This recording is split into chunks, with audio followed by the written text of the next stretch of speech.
Friends, ఈరోజు chicken curry. అది ఎట్లా అంటే ఫస్ట్ స్టవ్ ఆన్ చేసుకోండి. స్టవ్ ఆన్ చేసి కళాయి పెట్టి దాంట్లో కొంచెం ఆయిల్ వేయండి. ఆయిల్ వేడైనాక షాజీరా, కొంచెం బిర్యానీ ఆకు వేసి ఫ్రై చేసుకొని దాంట్లో ఉల్లిపాయలు, పచ్చిమిరపకాయలు, కొంచెం ఉప్పు, పసుపు వేసి ఫ్రై చేయండి. ఫ్రై అయిపోయినాక దాంట్లో మనం కడిగి పెట్టుకున్న చికెన్ ముక్కలు దాంట్లో వేసేసేయండి. వేసి కొంచెం కలుపుకొని కొంచెంసేపు అయినాక దాంట్లో ఒక టమాటా ముక్కలు వేసేసేయండి. ఒక టమాటా చాలు.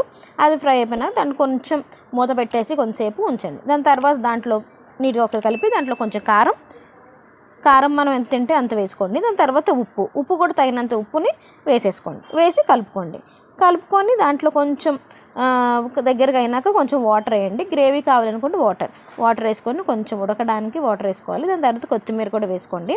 కొత్తిమీర వేసినాక కొంచెంసేపు మూత పెట్టి వదిలేసేయండి. ఇంకా కొంచెంసేపులో దించుతాము దగ్గరికి అయిపోయింది అన్నప్పుడు ఏదైనా చికెన్ మసాలా పొడి వేసేసి ఫ్రై చేసేసుకోండి. ఫ్రై అయిపోయినాక అంతే, మన చికెన్ కర్రీ